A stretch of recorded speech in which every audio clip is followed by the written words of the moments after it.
I, 29F, have been married to my husband, 30 meters, who I'll call Alex.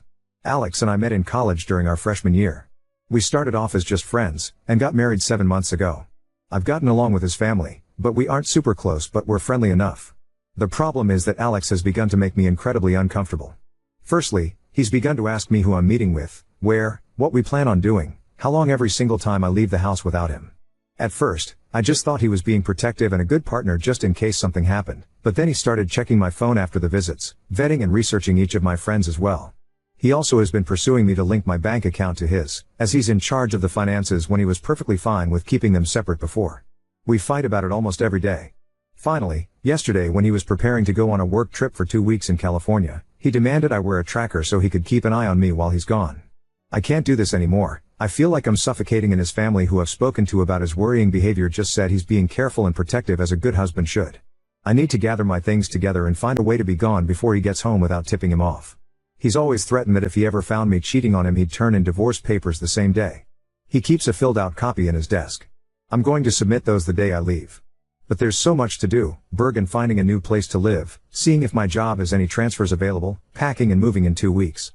His return flight May 11th, so I need to move quickly. I'm posting here because I don't have any close family, and I can't risk dragging my friends into this as we share the same Freya. NDS. I just needed a place to vent, and ask if anyone has any advice on the easiest and safest way to do this. Edit. Oh my god, you guys are amazing. I never even thought to not use his divorce papers. I'll check for cameras before I start any packing or prepping.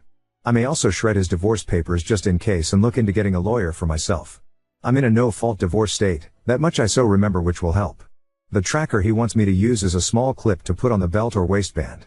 I'll wear it unless I'm going or doing something related to me leaving. No pets yet, thankfully. Update 1. Some asked why I'd be hiding things from Alex regarding going out and who I'm meeting with. I don't, and I have nothing to hide. However, when he begins to then double-check everything I tell him with the other people there, right down to each person I talk to and what I said. Did I send any text MSGs? Did I order food? How much did I eat? That's when it started to feel like I was slowly being pushed into a corner. It didn't start that bad, but gradually grew worse over time. All of the Reddit subs my in-laws' families are part of our related gardening and DIY, so I highly doubt they'll see this. If so, by the time they do, I'll hopefully be gone. I talked to my job and explained things to my manager. And they promised to look into openings in other states to see if they could get me into one. They'll have an update on that in 3 days. I trust that my bank account is secured, considering he's tried to get into it before and failed. I found one camera in the kitchen, another in the living room, and one in our bedroom. As such, I've left them in place for now and done all other planning, either in the bathroom pretending I'm taking a bath. I'm honestly staying away from the domestic violence services as my sister-in-law is unfortunately higher up in those, considering she volunteers there, and I have a feeling if I did show up there, they would know in a heartbeat. I can't look for apartments until I get the update from my work, but either or I'm still gonna be leaving the state. The day before I do, I will be changing my number carrier and wiping my laptop and all of his electronics before I do. I've met with 2 lawyers so far and had them look over the paperwork. My husband had prepared and both said that it did have some clauses in it. That could have caused me some trouble down the line.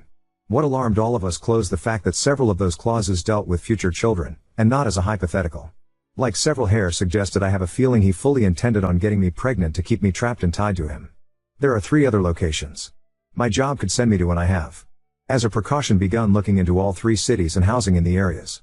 Just in case one of those, this is the one they send me to. Even if they don't have an opening that they can push me into, then I will just have to quit, move and figure things out on my own. I have enough money to live and survive for a few months until I can pick up another job. Unfortunately, all of our friends are mutuals and would likely be unaware of the consequences of saying or sharing anything I do or say with my husband. I don't have any surviving close family, and obviously my in-laws are not a good resource to rely on. I am on my own, unfortunately, other than the wonderful bonds I've begun to make here. I will update again if I get more information or something else happens. Update 2. Good news. My work has an opening I qualify for that will not only shift me across the country, but also comes with a salary increase as well. I've started telling my in-laws and friends that I'm planning a surprise outing for when my husband gets back for just the 2 of us. This way, people don't give me odd looks if they see me out and about. I've even gone as far as asking Mill to show me his favorite recipes. Meanwhile, I've found a moving company that, while Mall is willing to work in a storm. The reason is in 5 days, we're supposed to get hit with a large storm front. I plan to shut off the breaker and say we lost power if he asks, just as several people here suggested, and even send him a short clip of the storm. I will have all of my stuff moved that afternoon, and I will be flying out once the weather has cleared enough to do so.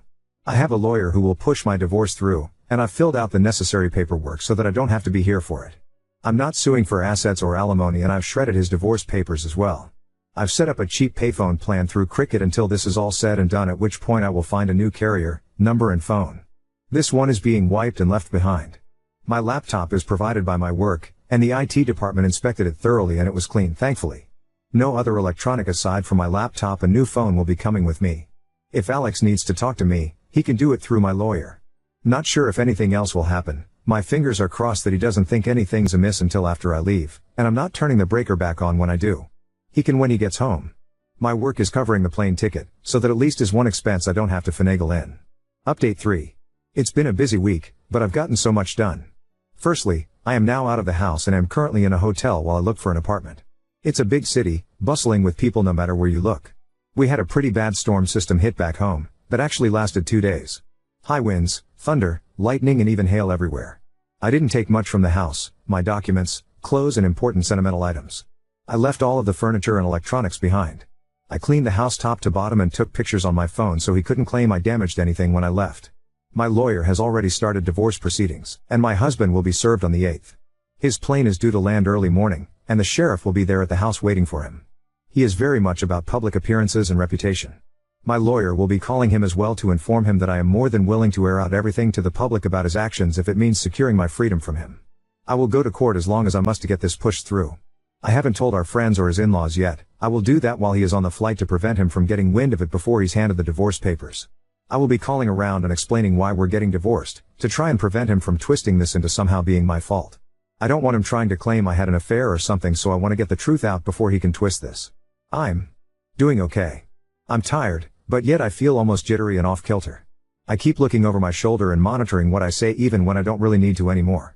Hopefully that will fade soon. My work is covering the cost of the hotel, and I'm working on getting my other things in order.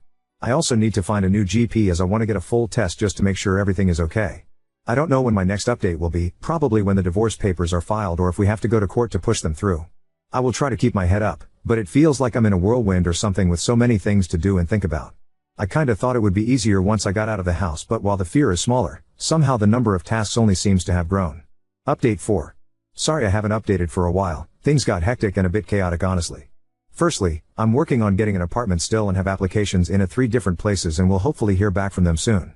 I'm still going into work here at the new location, so I don't have to worry about earning through my emergency savings completely. I've gotten a lot of emails from Alex, his family and our old friend group asking question after question. I have only sent one return email to Alex, explaining that I don't believe we are truly compatible, and it is best we separate now.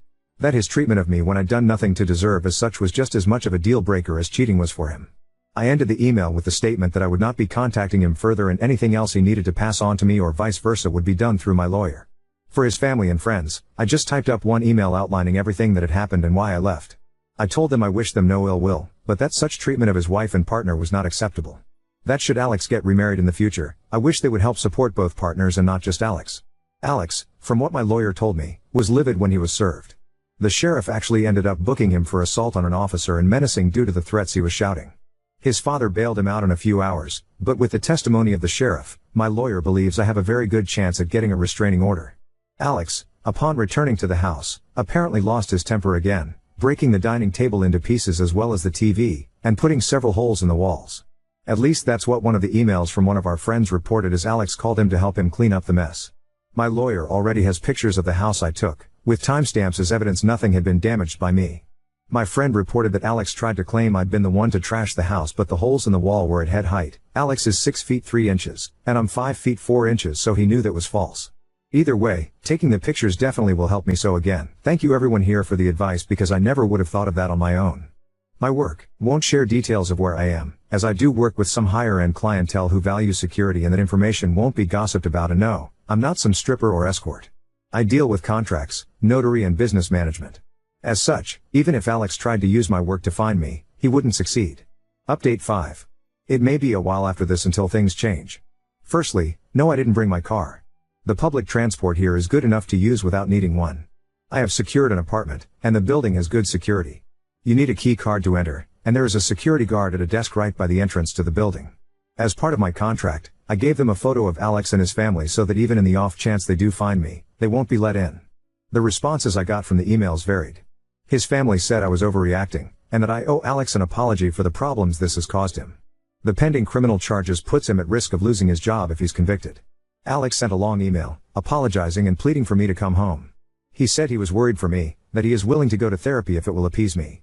He wants us to remain together, and he didn't think leaving was an appropriate response to his genuine concern and worry for my health and safety. The friends gave somewhat lacking replies, saying that they didn't think Alex was ever going to hurt me and that I shouldn't be letting my imagination run away wild. As much as I want to say I was surprised by the lack of support, I'm honestly not. He intends to fight the divorce. I am letting my lawyer handle it, and I am also pursuing a protective order as well. Once I got approved for my apartment, I also froze my credit. I've changed my phone carrier and number, as well as making sure none of my documents list Alex as next of kin or POA. Some have asked why I was so paranoid about Alex and his possible future actions. The answer for that actually is what's simple, my grandmother. I love that woman to bits. As a teen, she explained why my grandfather was never around. He was extremely abusive and manipulative, and her generation didn't allow divorce really. She wouldn't have been able to buy a house or get a good enough job to support her and my mother on her own. As such, she endured it, shielded my mom as she could until my grandfather died. When I felt like I may have been overreacting, I remembered how she'd said she'd always wished she'd been able to see grandfather for what he was early on when she may have been able to annul the marriage. Update 6. The divorce is proceeding, but even though I don't need him to agree, and he's not, it means I have to go through the courts to get it approved. As such, it could be upwards of 6 months to push it through even though I'm filing without attempting to claim property, alimony or compensation. I just want a clean break and separation. Alex has attempted to use our friends to reach out to me, as he doesn't want to use my lawyer for communication. He's saying it's disrespectful and cowardly to hide behind my lawyer and not meet him face to face.